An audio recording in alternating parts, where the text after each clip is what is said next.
ನಮಸ್ಕಾರ, ನ್ಯೂಸ್ ಬಾಕ್ಸ್ಗೆ ಸ್ವಾಗತ. ಸ್ನೇಹಿತರೆ, ಬಿಗ್ ಬಾಸ್ ಫಿನಾಲೆ ವಾರಕ್ಕೆ ಇನ್ನೇನು ಕೆಲವೇ ವಾರಗಳು ಬಾಕಿ ಇರುವಂಥದ್ದು. ಆದರೆ ಈಗ ಬಿಗ್ ಬಾಸ್ ಮನೆಯಿಂದ ಹೊರಹೋಗುವಂಥ ನಿರ್ಧಾರವನ್ನು ಹನುಮಂತ ಮಾಡಿದ್ದಾರೆ. ಜೊತೆಗೆ ಕಿಚ್ಚ ಸುದೀಪ್ ಹನುಮಂತ ಅವರ ನಿಜವಾದ ಮುಖವನ್ನು ಬಯಲು ಮಾಡಿದ್ದಾರೆ. ಹಾಗಾದರೆ ಏನಾಯಿತು?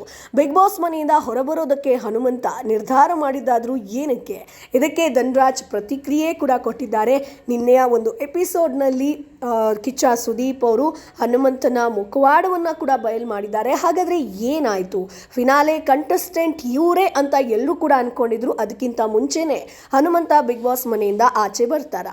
ಇವೆಲ್ಲದರ ಬಗ್ಗೆ ಕಂಪ್ಲೀಟ್ ಮಾಹಿತಿಯನ್ನು ಹೇಳ್ತೀವಿ. ಅದಕ್ಕಿಂತ ಮುಂಚೆ ನಮ್ಮ ಚಾನಲನ್ನು ತಪ್ಪದೇ ಸಬ್ಸ್ಕ್ರೈಬ್ ಮಾಡಿ. ಸ್ನೇಹಿತರೆ, ಬಿಗ್ ಬಾಸ್ ಮನೆಯಲ್ಲಿ ಹನುಮಂತ ಚೆನ್ನಾಗಿ ಆಟವನ್ನು ಆಡ್ತಾ ಇದ್ದಾರೆ. ಪ್ರತಿ ವಾರದಲ್ಲೂ ಕೂಡ ಕಿಚ್ಚ ಸುದೀಪ್ ಅವರು ಹನುಮಂತ ಅವರಿಗೆ ಬೆಸ್ಟ್ ಅನ್ನುವಂಥ ವಿಚಾರವನ್ನು ಹೇಳ್ತಾ ಇದ್ರು.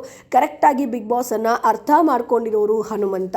ಫಿನಾಲೆ ಸ್ಪರ್ಧಿ ಹನುಮಂತ ಅಂತ ಹೇಳ್ತಾನೆ ಇದ್ರು. ಆದರೆ ಅವರಿಗೆ ಈಗ ಬಿಗ್ ಬಾಸ್ ಆಟ ಸಾಕು ಅಂತ ಅನಿಸ್ತಿದೆ. ಅವರಿಗೆ ಉತ್ತಮ ಓಟ್ ಕೂಡ ಸಿಗ್ತಾ ಇದೆ. ಹಾಗಿದ್ರೂ ಕೂಡ ಇವರು ಇಂಥ ನಿರ್ಧಾರಕ್ಕೆ ಏನಕ್ಕೆ ಬಂದಿದ್ದಾರೆ? ಹನುಮಂತ ಅವರಿಗೆ ಆಪ್ತ ಗೆಳೆಯ ಧನ್ರಾಜ್ ಬುದ್ಧಿ ಕೂಡ ಹೇಳಿದ್ದಾರೆ. ಮುಂದಿನ ಅವರ ನಿರ್ಧಾರ ಹೇಗಿರುತ್ತೆ ಅನ್ನುವಂಥ ಕುತೂಹಲ ಎಲ್ಲರಲ್ಲೂ ಕೂಡ ಇದೆ. ಸ್ನೇಹಿತರೆ, ಸಿಂಗರ್ ಹನುಮಂತ ಅವರು ಬಿಗ್ ಬಾಸ್ ಕನ್ನಡ ಸೀಸನ್ 11 ಶೋನಲ್ಲಿ ಬೇರೆ ಎಲ್ಲ ಸ್ಪರ್ಧಿಗಳಿಗಿಂತ ಭಿನ್ನವಾಗಿ ಗುರುತಿಸ್ಕೊಂಡಿದ್ದಾರೆ. ಅವರನ್ನು ಇಷ್ಟಪಡುವಂಥ ವೀಕ್ಷಕರ ಸಂಖ್ಯೆ ಕೂಡ ದೊಡ್ಡದಿದೆ ಅಂತಲೇ ಹೇಳ್ಬೋದು. ಪ್ರತಿ ವಾರ ಅವರಿಗೆ ಉತ್ತಮವಾಗಿ ಓಟ್ ಕೂಡ ಬರ್ತಾ ಇದೆ. ಆದರೆ ಯಾಕೋ ಹನುಮಂತ ಅವರು ಬಿಗ್ ಬಾಸ್ ಆಟವನ್ನು ತೊರೆಯೋ ಬಗ್ಗೆ ಮಾತನಾಡಿದ್ದಾರೆ. ಸ್ನೇಹಿತರೆ, ಹೌದು, ಹನುಮಂತ ಅವರು ಈ ಕುರಿತು ಧನ್ರಾಜ್ ಜೊತೆ ಚರ್ಚೆಯನ್ನು ಮಾಡಿದ್ದಾರೆ. ಆದರೆ ಧನ್ರಾಜ್ ಅವರು ಹನುಮಂತ ಅವರಿಗೆ ಧೈರ್ಯ ಹೇಳಿದ್ದಾರೆ, ಹೀಗೆ ಹೇಳಬೇಡ ಅಂತ.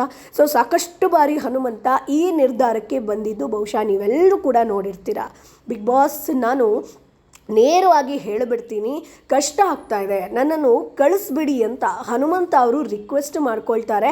ನೀನು ಯಾಕೆ ಶೋಭಕ್ಕನ್ ಥರ ಮಾತನಾಡ್ತಾ ಇದ್ದೀಯಾ ಅಂತ ಧನ್ರಾಜ್ ಅವರು ಕೇಳ್ತಾರೆ. ಯಾಕಂತಂದರೆ ಶೋಭಾ ಶೆಟ್ಟಿ ಕೂಡ ಇದೇ ರೀತಿ ಮಾತನಾಡಿ ಬಿಗ್ ಬಾಸ್ ಮನೆಯಿಂದ ಹೊರ ಹೋಗಿದ್ರು.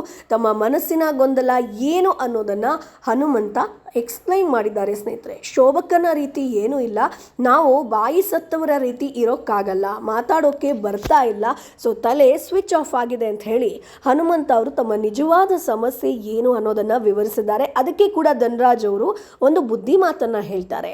ಹಾಡಲ್ಲೇ ಉತ್ತರ ಕೊಡ್ತೀಯಾ ದೋಸ್ತ, ವಾರ ಪೂರ್ತಿ ಮಾತನಾಡೋ ನೀನು ವೀಕೆಂಡ್ನಲ್ಲಿ ಏನಕ್ಕೆ ಮಾತಾಡಲ್ಲ ಅಂತ ಅಷ್ಟೇ ಕಿಚ್ಚ ಸುದೀಪ್ ಅವರು ಕೇಳಿರುವಂಥದ್ದು. ಸುದೀಪ್ ಸರ್ ಹತ್ತಿರ ಟ್ರೈನಿಂಗ್ ತೆಗೆದುಕೊಂಡು ನಾವು ಇಲ್ಲಿಗೆ ಬರಬೇಕಿತ್ತು ಅಂತ ಹನುಮಂತ ಅವರು ಹೇಳ್ತಾರೆ. ಇದೊಂದು ರೀತಿಯಾಗಿ ಒಂದು ಸ್ವಲ್ಪ ಬೇರೆ ಥರ ಕೂಡ ಕೇಳಿದ್ದು ಉಂಟು. ಅಂದರೆ ಕಿಚ್ಚ ಸುದೀಪ್ ಅವ್ರ ಹತ್ರ ನಾವು ಟ್ರೈನಿಂಗ್ ತಗೋಬೇಕಿತ್ತು ಅಂತ. ಹನುಮಂತ ಅವರು ಹಳ್ಳಿಯಿಂದ ಬಂದವರು, ಅವರಿಗೆ ಸಿಟಿ ಜೀವನದ ಅಷ್ಟಾಗಿ ಪರಿಚಯ ಇಲ್ಲ. ವೈಲ್ಡ್ ಕಾರ್ಡ್ ಮೂಲಕ ಬಿಗ್ ಬಾಸ್ ಮನೆಗೆ ಬಂದಾಗ ಅವರಿಗೆ ಎಲ್ಲವೂ ಕೂಡ ಹೊಸದಾಗಿತ್ತು. ಆದರೆ ರಿಯಾಲಿಟಿ ಶೋಗಳನ್ನು ಮಾಡಿದ್ದಾರೆ, ಹೌದು, ಆದರೆ ಈ ರೀತಿಯಾದಂಥ ದೊಡ್ಡ ಬಿಗ್ ರಿಯಾಲಿಟಿ ಶೋವನ್ನು ಎಲ್ಲೂ ಕೂಡ ಮಾಡಿಲ್ಲ. ಆದರೆ ಈಗ ಅವರು ಇಲ್ಲಿ ಹೊಂದ್ಕೊಂಡಿದ್ದಾರೆ. ಟಾಸ್ಕ್ನಲ್ಲಿ ಕೂಡ ಉತ್ತಮ ಪ್ರದರ್ಶನವನ್ನು ಕೊಡ್ತಾರೆ, ಕ್ಯಾಪ್ಟನ್ ಕೂಡ ಆಗಿದ್ದಾರೆ, ಉತ್ತಮ ಕೂಡ ಪಡ್ಕೊಂಡಿದ್ದಾರೆ. ಅವ್ರ ಕಡೆಯಿಂದ ಭರ್ಜರಿ ಮನೋರಂಜನೆ ಕೂಡ ಸಿಗ್ತಾ ಇದೆ. ಆದರೂ ಕೂಡ ಫಿನಾಲೆ ಹತ್ತಿರ ಆಗ್ತಿರುವಾಗ ಅವರು ಆಟ ತುರಿಯೋ ಬಗ್ಗೆ ಮಾತನಾಡಿರೋದು ಅಭಿಮಾನಿಗಳಿಗೆ ಖಂಡಿತ ಬೇಸರವನ್ನು ತರಿಸಿದೆ. ಸ್ನೇಹಿತರೆ, ಎಲ್ಲಿ ಇವರು ಶೋಭಾ ಶೆಟ್ಟಿ ಯಾವ ರೀತಿಯಾಗಿ ನಾನು ಹೋಗಬೇಕು ಅಂತ ಹೇಳಿದ್ರು, ಅದೇ ರೀತಿಯಾಗಿ ಇವರು ಕೂಡ ಹೇಳ್ತಾರ ಅನ್ನುವಂಥ ಶಾಕ್ ಕೂಡ ಎಲ್ರಿಗೂ ಕೂಡ ಇದೆ. ಕಿಚ್ಚ ಸುದೀಪ್ ಅವರ ನೆಚ್ಚಿನ ಸ್ಪರ್ಧಿಗಳಲ್ಲಿ ಹನುಮಂತ ಕೂಡ ಒಬ್ಬರು. ಏನೇ ಇದ್ರೂ ಕೂಡ ನೇರವಾಗಿ ಹೇಳ್ತಾ ಇದ್ರು, ಬುದ್ಧಿವಂತ ಅನ್ಸ್ಕೊಂಡಿದ್ರು. ಈಗ ಸುದೀಪ್ ಅವರಿಗೆ ಹನುಮಂತನ ಬಗ್ಗೆ ಬೇಸರ ಆಗಿರುವಂಥದ್ದಂತೂ ನಿಜ. ಹನುಮಂತ ಅವರ ಮುಖವಾಡವನ್ನು ಸುದೀಪ್ ಕಳಚಿದ್ದಾರೆ. ಖಡಕ್ ಮಾತಿನಲ್ಲಿ ಹನುಮಂತಗೆ ಎಚ್ಚರಿಕೆಯನ್ನ ನೀಡಿದ್ದಾರೆ. ಸ್ನೇಹಿತರೆ, ಪ್ರತಿ ಒಂದು ವಾರ ಕಿಚ್ಚ ಸುದೀಪ್ ಬಂದಾಗ ಇತರ ಸ್ಪರ್ಧಿಗಳಿಗೆ ಹೇಳ್ತಾ ಇದ್ರು, ಹನುಮಂತ ಅವರನ್ನ ನೋಡ್ ಕಲೀರಿ, ಎಷ್ಟು ಮಾತನಾಡಬೇಕು, ಎಷ್ಟು ಮಾತನಾಡಬಾರ್ದು, ಹೇಗೆ ಮಾತನಾಡಬೇಕು ಅನ್ನೋದನ್ನ. ಶನಿವಾರ ಕೂಡ ಕ್ಲಾಸ್ ತೆಗೆದುಕೊಂಡಿದ್ರು. ಭಾನುವಾರ ಫನ್ ಆಕ್ಟಿವಿಟಿ ಇರುತ್ತೆ. ಎರಡೂ ಎಪಿಸೋಡ್ನಲ್ಲಿ ಹನುಮಂತಗೆ ಎಚ್ಚರಿಕೆ ನೀಡುವಂಥ ಕೆಲಸ ಕಿಚ್ಚ ಸುದೀಪ್ ಅವರು ಮಾಡಿದ್ದಾರೆ.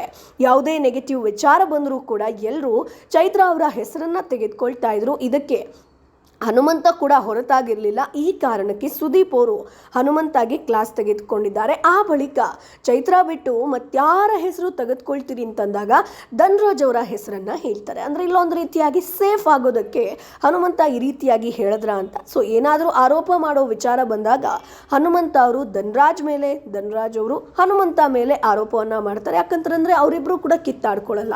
ಈ ಮೂಲಕ ಬೇರೆಯವರ ಬಾಯಿಗೆ ಆಹಾರ ಆಗೋದ್ರಿಂದ ತಪ್ಪಿಸ್ಕೊಳ್ತಾ ಇದ್ದಾರೆ. ಇದಕ್ಕೂ ಸುದೀಪ್ ಅವರು ಪಾಠವನ್ನ ಮಾಡಿದ್ದಾರೆ. ಆ ಬಳಿಕ ಹನುಮಂತ ಕಂಪ್ಲೀಟ್ ಆಗಿ ಮಂಕ್ ಆಗ್ತಾರೆ, ಅಂದರೆ ಸಪ್ಪೆ ಆಗ್ತಾರೆ, ನಂತರ ಅಪ್ಸೆಟ್ ಆದಂತೆ ಕಾಣುತ್ತೆ. ಸೊ ಭಾನುವಾರ ಎಪಿಸೋಡ್ನಲ್ಲಿ ಸುದೀಪ್ ಅವರು ಏನನ್ನೋ ಹೊರಡ್ತಾರೆ. ಆಗ ಹನುಮಂತ ಅವರ ಮುಖದಲ್ಲಿ ಯಾವುದೇ ನಗೆ ಬಂದಿಲ್ಲ. ಸೊ ನಗ್ತಾ ಹೇಳ್ಬೋದಲ್ಲ ಹನುಮಂತ ಅಂತ ಸುದೀಪ್ ಅವರು ಕೇಳ್ತಾರೆ.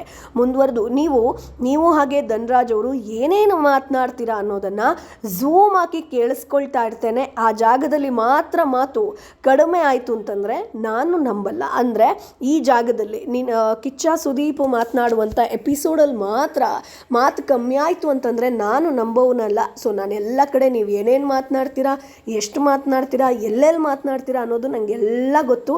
ಬಟ್ ಇಲ್ಲಿ ಮಾತು ಕಮ್ಮಿ ಆಯಿತು ಅಂತಂದರೆ ನಾನು ನಂಬೋನಲ್ಲ ಅಂತ ಸುದೀಪ್ ಅವ್ರು ಹೇಳ್ತಾರೆ. ಈ ಮೂಲಕ ಹನುಮಂತ ಅವರು ನಾಟಕ ಮಾಡ್ತಿದ್ದಾರೆ ಅನ್ನೋದನ್ನು ನೇರವಾಗಿ ಕಿಚ್ಚ ಸುದೀಪ್ ಅವರು ಹೇಳಿದ್ದಾರೆ. ಸೊ ಈ ಒಂದು ವಿಚಾರ ಈ ವಾರ ನಾಮಿನೇಷನ್ ಪ್ರಕ್ರಿಯೆಗೆ ಬಂದರೂ ಬರಬಹುದು. ಸೊ ಹನುಮಂತ ಅವರು ಈಗ ದೊಡ್ಡ ಮನೆಯಿಂದ ಹೊರ ಹೋಗುವಂಥ ನಿರ್ಧಾರಕ್ಕೆ ಕೂಡ ಬಂದಿದ್ದಾರೆ. ನನಗೆ ಈ ಆಟ ಸಾಕಾಗಿದೆ ಅನ್ನುವಂಥ ವಿಚಾರವನ್ನು ಕೂಡ ಹೇಳಿದ್ದಾರೆ ಸ್ನೇಹಿತರೆ. ಸೊ ಹನುಮಂತ ಅವರು ಫಿನಾಲೆ ಹತ್ರ ಬರ್ತಿದ್ದಂಗೆ ಏನಕ್ಕೆ ಈ ನಿರ್ಧಾರವನ್ನು ಕೈಗೊಳ್ತಾ ಇದ್ದಾರೆ, ಏನಕ್ಕೆ ಹೀಗಾಗಿದ್ದಾರೆ, ಕಂಪ್ಲೀಟ್ ಆಗಿ ಹನುಮಂತ ಆಟದ ಮೇಲೆ ಇಂಟ್ರೆಸ್ಟೇ ಹೋದಂಗೆ ಕಾಣ್ತಾ ಇದೆ. ಸೊ ಫಿನಾಲೆಯ ಕಪ್ಪು ಬೇಡ ಅಂತ ಅನ್ನಿಸ್ಬಿಟ್ಟಿದ್ಯಾ, ಮನೆಗೆ ಹೋಗುವಂಥ ನಿರ್ಧಾರವನ್ನು ಮಾಡಿದಾರಾ, ಅಥವಾ ಹನುಮಂತ ಅವರಿಗೆ ಆಟವನ್ನು ಆಡೋದಕ್ಕೆ ಆಗ್ತಾ ಇಲ್ವಾ, ಈ ಥರ ಸ್ಪರ್ಧಿಗಳಿಗೆ ಕಾಂಪಿಟೇಷನನ್ನು ಕೊಡೋದಕ್ಕೆ ಆಗ್ತಿಲ್ವಾ ಅನ್ನುವಂಥ ಪ್ರಶ್ನೆ ಕೂಡ ಬರುತ್ತೆ. ಯಾಕಂತಂದರೆ ನಾವೆಲ್ಲರೂ ಕೂಡ ಅಂದ್ಕೊಂಡಿದ್ವಿ ಟಾಪ್ ಫೈನಲಿಸ್ಟ್ ಅಂತ ಬಂದಾಗ ಹನುಮಂತ ಅಲ್ಲಿ ಬಂದೇ ಬರ್ತಾರೆ ಅಂತ. ಒಂದಷ್ಟು ಜನ ಕಪ್ಪು ಗೆಲ್ಲೋದು ಪಕ್ಕ ಹನುಮಂತ ಅನ್ನುವಂಥದ್ದನ್ನು ಕೂಡ ಹೇಳಿದ್ರು. ಯಾಕಂತಂದರೆ ಅಷ್ಟು ಚೆನ್ನಾಗಿ ಹನುಮಂತ ಆಟವನ್ನು ಆಡ್ತಾ ಇದ್ರು. ಬಟ್ ಇತ್ತೀಚೆಗೆ 1-2 ವಾರಗಳಿಂದ ಹನುಮಂತ ಕಂಪ್ಲೀಟ್ ಆಗಿ ಸಪ್ಪೆ ಆಗಿದ್ದಾರೆ. ಮುಂಚೆ ಖಡಕ್ಕಾಗಿ ಆನ್ಸರನ್ನು ಕೊಡ್ತಾ ಇದ್ರು. ನಾಮಿನೇಷನ್ ಆಗಿರ್ಬೋದು, ಉತ್ತಮ ಆಗಿರ್ಬೋದು, ಕಳಪೆ ಆಗಿರ್ಬೋದು, ಎಲ್ಲದಕ್ಕೂ ಕರೆಕ್ಟಾದಂಥ ಉತ್ತರವನ್ನು ಕೊಡ್ತಾ ಇದ್ರು. ಯಾರೂ ಅವರಿಗೆ ಮಾತನಾಡೋದಕ್ಕಾಗ್ತಾ ಇಲ್ಲ ಉಲ್ಟಾ. ಬಟ್ ಈಗ ಹನುಮಂತ ಯಾವುದೇ ಒಂದು ಉತ್ತರವನ್ನು ಕೊಡೋದಾಗಿರ್ಬೋದು, ರೀಸನನ್ನು ಕೊಡೋದಕ್ಕೆ ತೊದಲಿಸ್ತಾ ಇದ್ದಾರೆ, ಮಾತಾಡೋಕ್ಕೆ ಆಗದೆ.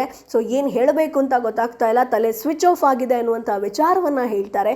ಇದೊಂದು ರೀತಿಯಾಗಿ ಎಲ್ಲೋ ಹನುಮಂತ ಅವರ ಸ್ಟ್ರಾಟಜಿನ ಅಥವಾ ಅವರಿಗೆ ಆಟದ ಮೇಲೆ ಇಂಟ್ರೆಸ್ಟೇ ಹೋಗಿದ್ದು ಅನ್ನುವಂಥದ್ದು ಕೂಡ ಬರುತ್ತೆ ಸ್ನೇಹಿತರೆ. ಸೊ ನಿಮಗೂ ಕೂಡ ಹೀಗೆ ಅನ್ನಿಸಿದ್ಯಾ, ಹನುಮಂತ ಅವರ ಆಟದ ವೈಖರಿ ಈಗ ಬದಲಾಗ್ತಾ ಇದೆಯಾ?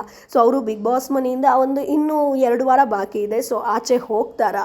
ನಿಮ್ಮ ಅಭಿಪ್ರಾಯ ಏನು? ಅವರು ಫಿನಾಲೆ ವಿನ್ ಆಗ್ತಾರಾ? ಸೊ ಅದನ್ನು ಕಮೆಂಟ್ ಬಾಕ್ಸಲ್ಲಿ ತಿಳಿಸಿ. ನಮ್ಮ ಚಾನಲನ್ನು ಸಬ್ಸ್ಕ್ರೈಬ್ ಮಾಡಿ. ಬಿಗ್ ಬಾಸ್ ಆಗಿರ್ಬೋದು, ಸೀರಿಯಲ್ ಆಗಿರ್ಬೋದು, ಸಿನಿಮಾ ಅಪ್ಡೇಟ್ಸ್ಗಳನ್ನು ನಾವು ಪ್ರತಿದಿನ ಹಾಕ್ತಾ ಇರ್ತೀವಿ. 1 ಲಕ್ಷ ಸಬ್ಸ್ಕ್ರೈಬರ್ಸ್ ಆಗಬೇಕು ಅನ್ನುವಂಥದ್ದು ನಮ್ಮ ಕನಸು. ಆ ಕನಸಿಗೆ ನಿಮ್ಮ ಸಹಕಾರ ಅತಿ ಇಂಪಾರ್ಟೆಂಟ್. ಸೊ ಹಾಗಾಗಿ ಚಾನೆಲನ್ನು ಸಬ್ಸ್ಕ್ರೈಬ್ ಮಾಡೋದನ್ನು ಮರಿಬೇಡಿ. ಜೊತೆಗೆ ಒಂದಷ್ಟು ಜನರಿಗೆ ಶೇರ್ ಕೂಡ ಮಾಡಿ ಸಬ್ಸ್ಕ್ರೈಬ್ ಮಾಡೋದಕ್ಕೆ ಹೇಳಿ.